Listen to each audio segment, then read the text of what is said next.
As murmurações do povo. O povo de Israel caminhava pelo deserto conduzido por Moisés, com a nuvem do Senhor de dia e a coluna de fogo à noite. Eles haviam visto o mar se abrir diante de seus olhos e os exércitos do Egito serem derrotados pelas águas. Tinham experimentado a libertação mais poderosa da história, testemunhando sinais grandiosos.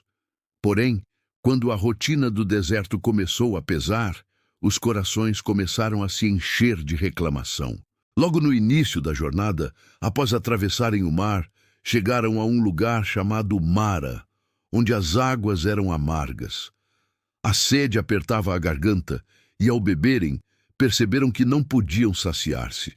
Então, começaram a murmurar contra Moisés, questionando por que haviam saído do Egito para morrer no deserto.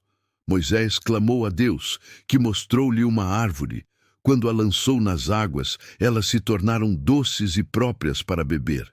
Assim, o Senhor provou ao povo que podia cuidar deles. Mesmo diante desse milagre, o espírito de ingratidão persistia.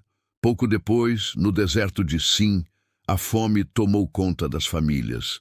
Lembravam-se das panelas de carne do Egito e começaram a queixar-se mais uma vez, dizendo que Moisés os havia tirado para morrer de fome no deserto.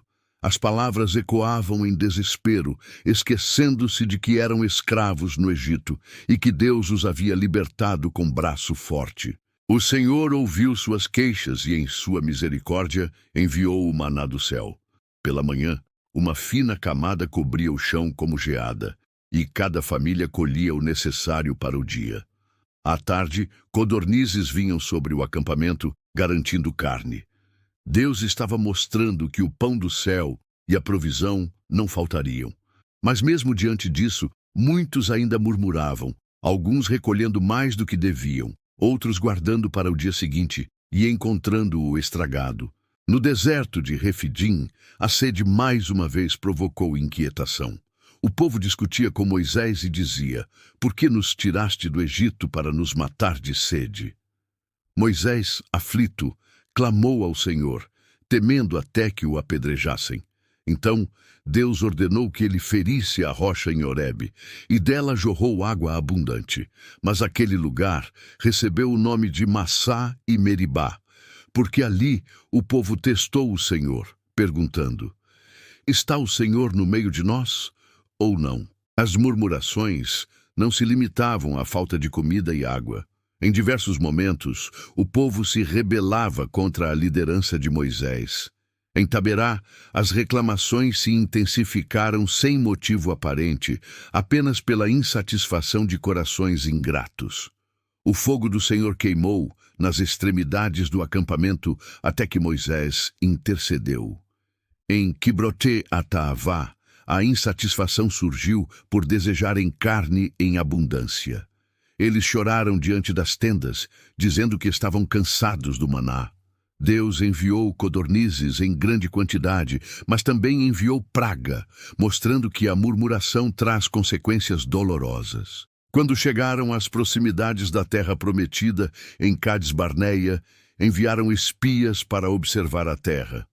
Ao voltarem, 10 dos 12 espias trouxeram palavras de medo e descrença, murmurando que não poderiam conquistar, pois os habitantes eram fortes e as cidades fortificadas. Apenas Josué e Calebe lembraram ao povo que o Senhor estava com eles e poderia lhes dar a terra. Contudo, as murmurações se espalharam como veneno, e o povo chorou a noite inteira, dizendo que seria melhor voltar ao Egito. Essa atitude trouxe um dos maiores juízos. O Senhor declarou que aquela geração incrédula não entraria na terra prometida, exceto Josué e Calebe. Assim, por causa das murmurações e da falta de fé, o povo peregrinaria 40 anos no deserto até que todos os murmuradores fossem consumidos. As queixas não paravam.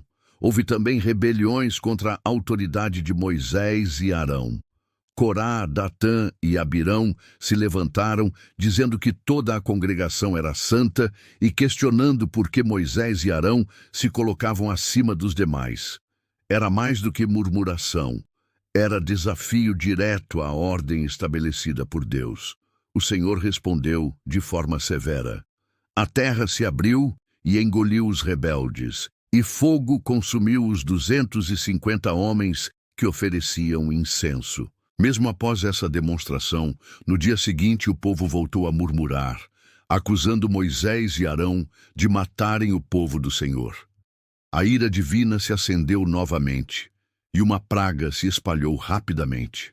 Somente a intercessão de Arão, correndo com o incensário no meio da congregação, colocou-se entre os mortos e os vivos e deteve a praga. Outro episódio marcante foi quando Moisés enviou mensageiros a Edom pedindo passagem.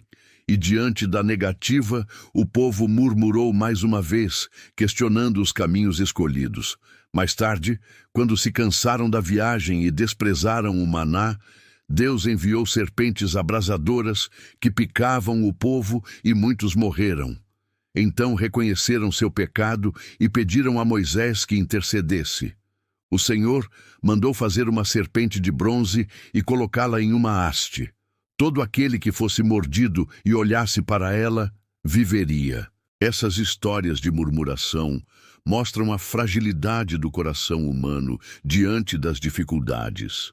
Mesmo experimentando milagres grandiosos, a ingratidão se repetia, revelando falta de confiança. O povo via as maravilhas, mas esquecia rápido, deixando-se levar pelo descontentamento. As murmurações sempre traziam consequências. Havia perdas, juízos, atrasos no cumprimento das promessas. Porém, mesmo em meio às reclamações, Deus continuava a agir com paciência, mostrando sua fidelidade e cuidando de Israel. Essa tensão entre a misericórdia de Deus e a dureza do coração humano é um dos grandes temas da travessia no deserto. Moisés, como líder, sentia o peso dessas queixas. Muitas vezes clamava a Deus pedindo socorro, até desejando a morte diante do peso da responsabilidade. O Senhor, em sua bondade, levantava ajudadores, como os 70 anciãos que receberam do Espírito, para compartilhar a carga da liderança. Cada murmuração era, no fundo, um reflexo de incredulidade. O povo tinha dificuldade em confiar plenamente no Deus que os libertara. Desejavam voltar ao Egito. Preferiam a escravidão com panelas de carne a enfrentar o deserto com promessa de liberdade. Isso revela como o coração humano pode ser preso ao passado, mesmo quando Deus aponta para um futuro melhor. A narrativa das murmurações serve como alerta para todas as gerações. É um chamado para confiar em Deus, mesmo nos desertos da vida. É um lembrete de que reclamar contra o Senhor é desprezar sua bondade e esquecer sua fidelidade. É também uma prova de que Deus é paciente, mas justo, e que murmurar pode trazer consequências sérias. Assim, a história de Israel no deserto é marcada por milagres grandiosos, mas também por lamentos constantes. É uma jornada em que o povo aprendeu, por meio de disciplina e misericórdia, que o Senhor é suficiente em todas as circunstâncias. Mesmo em meio às murmurações, ele permaneceu fiel, guiando-os com a nuvem e com a coluna de fogo, sustentando-os com maná e água, e conduzindo-os até a terra prometida.